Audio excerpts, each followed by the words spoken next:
Hey, what's going on, guys? Welcome back to another edition of Lisa Renee TV. If you have not yet subscribed to the channel, what are you waiting for? Make sure you subscribe today before you leave, and make sure to share on all your social media networks if you happen to be on at this time. And also, thumbs up the video if you do like what you see. All right. Hey guys. Welcome back. Welcome back. I want to say happy Wednesday to you. Yes, we are now in the middle of the week, hump day, and hopefully most of you are over the hump. I am. Work is over for the day, so just kind of chilling out and winding down for the evening. All right. So let's jump right into it. Okay. So I have a couple of topics I want to cover for tonight. A couple of definitely newsworthy. It has hit the news and exploded, both of these topics that I will be covering. So, mute R. Kelly. And Mr. Bill Cosby, he was found guilty and sentenced to 30 years. So, it's basically 10 years per count. So, yeah, that really took the media by... I'm sorry, one of my side sources says for up to 10 years. So, because we don't want to put out, false information. We don't want to say absolutes. So, for up to 10 years per count. So, excuse me. And there was 3 counts. So, excuse me. Whatever it is, it's a lot of years. It is. It's a lot of years for an older man. That's my personal opinion on it. But anyway, let's get into it nevertheless. So, I think it's definitely a thing of this. This came to me earlier when I was like looking at a few videos on it. This is idea of like I want to say sort of false black loyalty. Now the false black loyalty would more so pertain to, it can pertain to the Bill Cosby case in a sense of it taking so many years to convict him because basically the evidence is showing that he might be guilty of some things. They're charged with sexual assault, and the victim was Andrea Constand. She came out and she gave her testimony. They had evidence, and they're saying, okay, he is guilty of this crime. We knew that there were numerous other women as well, who were celebrities and also non-celebrities that came out against him. But I would say more so for the R. Kelly issue. Personally, I think it's this thing of the false black loyalty is what I'm calling it. Of like, we knew how, R. Kelly was for years with, marrying Aaliyah, even though they didn't say who it was, and he married her before she was even 18 years old. And, we kind of know his history with, the sex tape. That was the biggest thing. I was in high school when it came out, but it was or maybe I was like, even before I got into high school, but it just was crazy, so we kind of have known in his recent escapades too in the news, so we kind of knew how this guy was, but for some reason, like, it's almost like black people kind of turn a blind eye to his bad behavior because he was R. Kelly, and so nobody really paid him too much mind. And they're like, oh, that's the Pied Piper and R&B, and everybody's stepping, and we step to the left, step to the right, everybody's still stepping. Nobody is really paying him too much mind as far as like what he's doing, sexually, and all his bad behavior, risky behavior, whatever he's doing legally. We just kind of left that alone. Now, when the trial came out. Back in, I want to say 2002, 2001. I was very young then. It was a big thing. People couldn't stop talking about it. But even after then, he was able to come back and literally, just stop, drop, and roll pop back into a career and be lucrative, just as lucrative as it was before he was charging no one batted an eyelash. So, I mean, there's something wrong with that picture, right? So, false black loyalty is what I say. And I'm going to explain that in just a moment, a little bit more about what I mean when I say false black loyalty. But, concerning Mr. Cosby. So, Monday, jurors who voted to convict him of sexual assault, this is all according to the New York Times website. So the jurors who voted to convict him of sexual assault said they believed his accuser's account, Andrea Constand. And they were persuaded of guilt by facts, not the momentum of social change. Hashtag Me Too movement, right? Even though in the media, a lot of people were talking about it, basically saying, do you think, with the onslaught, the oncoming of the Me Too movement and Time's Up, do you think that's going to have a strong impact on the Cosby case? Even though he had been accused before these movements even came out, now that it's out and everybody's getting accused, every man who's ever done anything, if he even looked at a woman the wrong way, he is now getting his just dues. And rightly so. Do we think that this is now the reason why Bill Cosby is in the situation he's in? So a lot of people, a lot of different media outlets were touching on that. But the jurors put out a statement and they quoted that not once were race or the Me Too movement discussed when they were making their decision.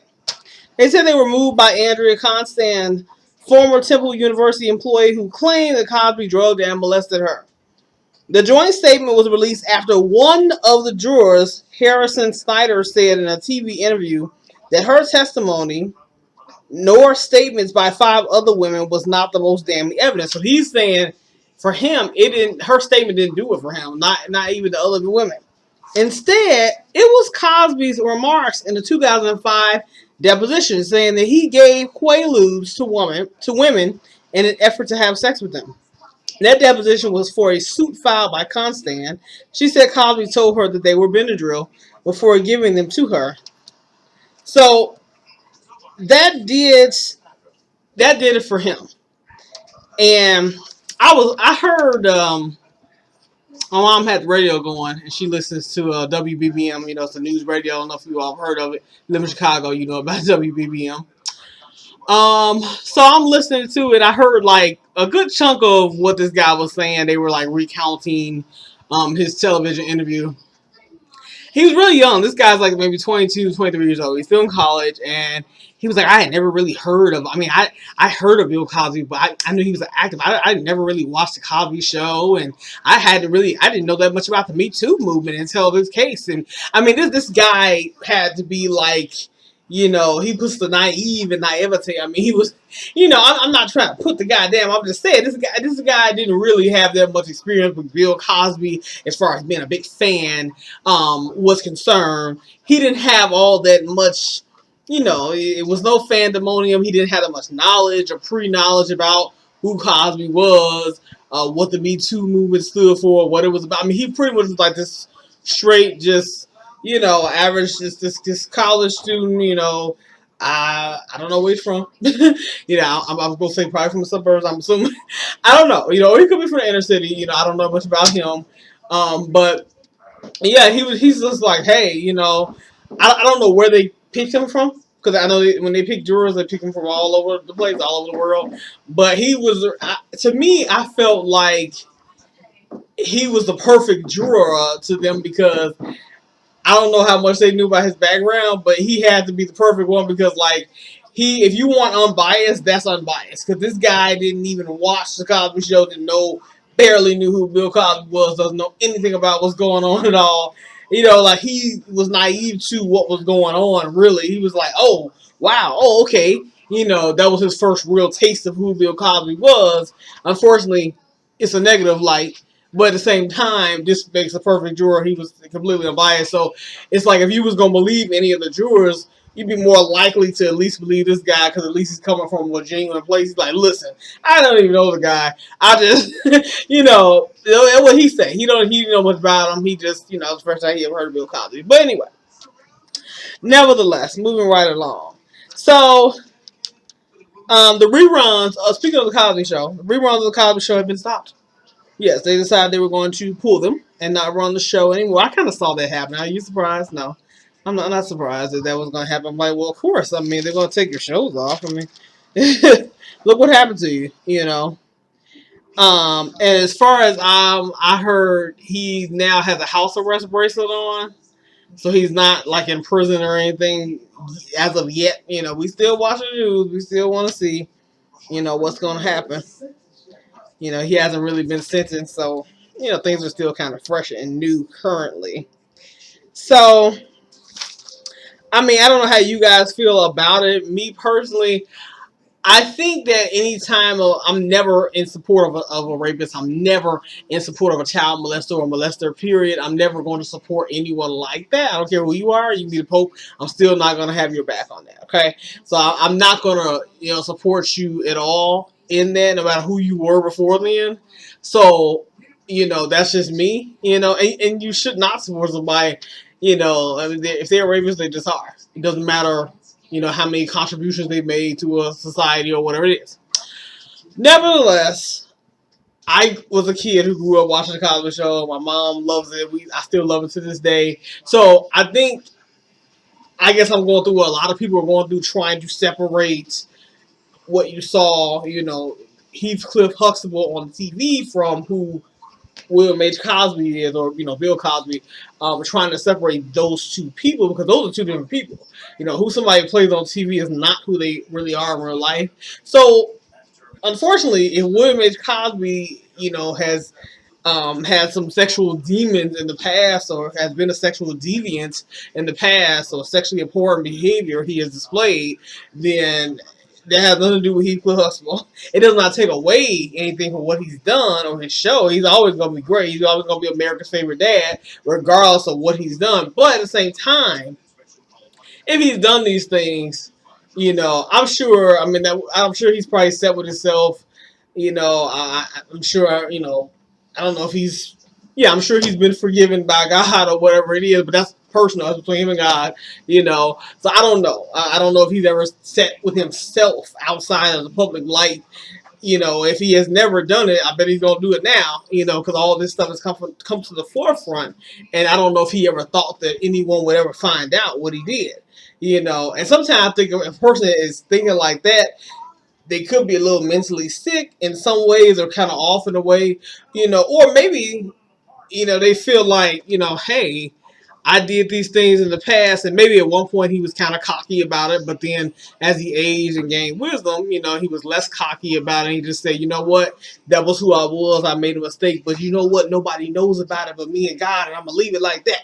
I'm gonna leave it like that. But now he can't do it. He don't have a choice of leaving it like that, because now the victims are speaking out and they have a right to.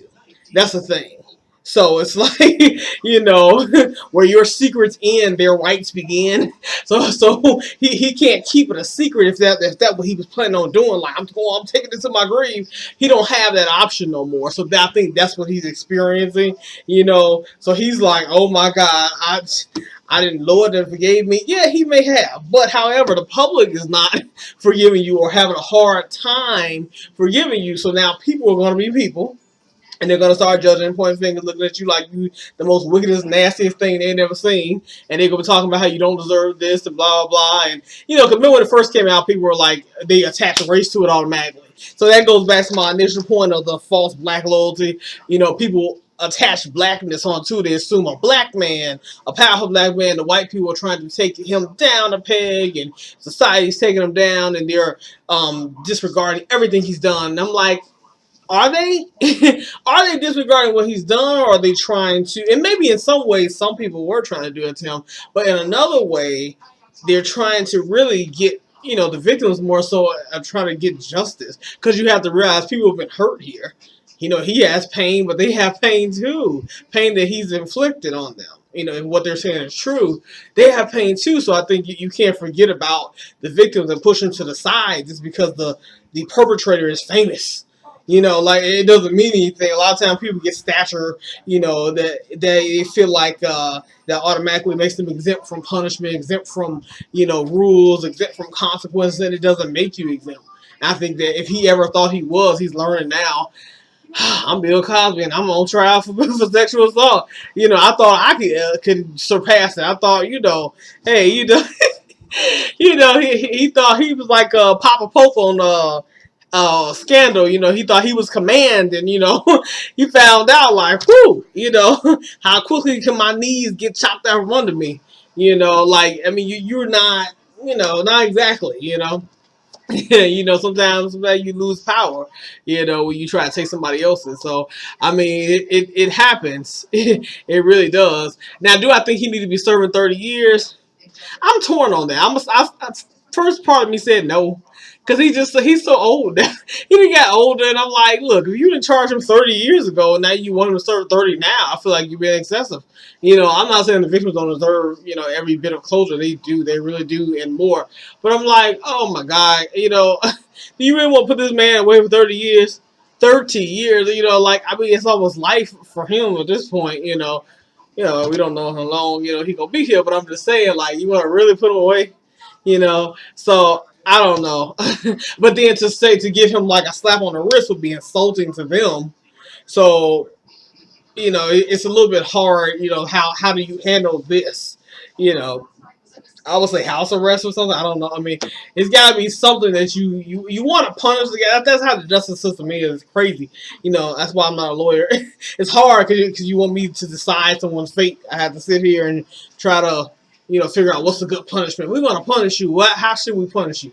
You know, should we smack you on the wrist, or should we, you know, make you want to cut your wrist? Because we're going to take away everything from you. You know, how do you do this? You know, so that's up to for them to decide. But 30 years, I think it's a little bit tad bit excessive. But I don't know.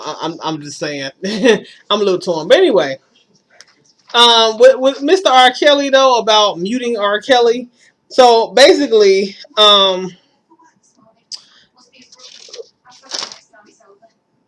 so I was looking at USA Today website. So Times Up. That's another movement besides B2. They're seeking action from RCA Records, so that's R. Kelly's label, if you didn't know, Spotify, Apple Music, and Ticketmaster. And Ticketmaster sells R. Kelly's tickets. So they're calling for cancellation of his May 11th concert, okay? So if you had tickets to his May 11th concert, I'm sorry. Uh, kind of bittersweet. If it ain't been canceled yet, but if it do, I do apologize in advance. So the Women of Color Coalition of the Times Up campaign are calling on these organizations to mute R. Kelly. Hashtag mute R. Kelly. So they also want further investigation into his behaviors. This campaign was started last year by Orenike Odeleye and Kenyatta Barnes. So they are both members of the Women of Color Coalition and Times Up movement. So Kelly responded last week denouncing the public lynching of a black man. Yes, he did respond. He said y'all lynching him, and he don't really appreciate all that. And he had a little bit more to say too. His statement says he is the target of a greedy, conscious, and malicious conspiracy to demean him. We understand criticizing a famous artist is a good way to draw attention to Time's Up goals. And in this case, it is unjust and off target, the statement said. Since America was born, black men and women have been lynched for having sex or for being accused of it. We will vigorously resist this attempted public lynching of a black man who has made extraordinary contributions to our culture. And that is USA Today, once again. So R. Kelly doesn't appreciate it. In other words, he has long since, you know, I think ever since he's been caught, he didn't appreciate being caught. But who does? What criminal does appreciate you outing their dirty laundry? But when you're dirty, you can't win. Okay? Said to you by Nene Leakes. Can't win when you're dirty, honey. And you can't. And so now his dirt is being all over the news, being, you know, splattered all over. You know, because remember last year, 2017, the BuzzFeed story when he had bought the houses and he bought apartments in Chicago and Atlanta and had the girls there and they were sex slaves. And remember the crazy story, and the girl was trying to convince her parents that she was okay and they knew she was lying. And you remember that? And the parents came out and did a press conference. It was really Criminal Mindish. You know, I don't know if y'all watch Criminal Minds. I love it, you know. But it reminded me of Criminal Minds. I was like, oh, I thought it was fake. I was like, this is crazy. I was like, R. Kelly? Like, I mean, I knew he was kind of freaky and weird, but I didn't know he was that crazy. I'm like, so he's got women in there in like a sex dungeon type of place. So, but I wouldn't put it past him. So, once again, false black loyalty. When are we going to stop having it, huh? You know, when are we going to let it go? The same thing that we do when we house and guard and protect criminal family members and friends. So when we feel we must protect our own, We feel we must protect our own at the expense of ourselves or others. So who are you really protecting? No one. You are simply enabling dysfunction and condoning the downfall and destruction of your own community. That's what you're doing when you walk in the spirit of false black loyalty. So think about it. Think about it, a time when you in your life, it could be something real small, when you have displayed having false black loyalty to someone who happened to be black, like you. It could be a family member, a friend, or acquaintance, and you protected them when you should have turned them in, when you should have let them go, when you should have walked away, instead of trying to, well, they black, and, people trying to get us down, put us down. I understand our history with America trying to have a foot on our neck. I understand us naturally wanting to pick us up, but see, that ain't the time. And the times to pick us up and be there for us, a lot of times we turn away. We don't do nothing. We silent then, but the time when somebody's doing some BS like raping people, sexually assaulting people, or shooting someone in your neighborhood, killing kids, you have nothing to say. Then you want to pull up this black people, black, then you want to be so, prideful, but that's the wrong thing to be proud of. It's the wrong thing to have loyalty. You want to pull the no snitching card then, but your babies are dead or almost dead, and somebody's mother is then got shot or whatever it is. But you want to pull out this false black loyalty. You want to try to defend black people, and and call it racism and say, oh, they was being racist, whatever it is. Like, when it's not even that. It's not even that. You calling out that, for no reason, or you just housing these, like placing blame in the wrong place, basically. You housing these criminals. Little Mookie and them did that drive-by on Friday. I don't know why you got it. He up in your living room, sitting there eating a sandwich, looking at you. I'm like, no, so we gotta stop doing that. Stop having this false, but have black pride, not false black pride, okay? It's false. It's fake. You can't do nothing with it. It doesn't produce life. So please stop doing that. It takes life. It doesn't produce it. Stop doing that. Stop letting the devil use you in that capacity, or any capacity for that matter. So that's the example of that. That's why we got these celebrities who should have been in jail, but they're so big because we were so scared to say something, because we thought the white people taking somebody away from us. They didn't take nobody away. But you had to stop tolerating everything. You got to stop being so low down. That's the same thing that families do when a child comes and says, Uncle so-and-so been raping me, or he molested me a lot, or whatever it is, and then you like, shut up, you shut your mouth, don't you say nothing, and you keep Uncle so-and-so around, so that child got to grow up looking at him every time, every day, every family reunion. That child got to see this bastard who been touching her, doing all kind of stuff, and you making that child suffer. You re-traumatizing the baby. All was that false black loyalty. So I brought it home for you. And on that note, I'm going to let you relax at home or wherever you are at this time and have a blessed night. And I will talk to you guys later. Yeah, this video ran a little long, but hey, I had some things I had to get off my chest. I hope you guys enjoyed the video. Please like, subscribe, share, all that good stuff. And I will see you guys later. Bye.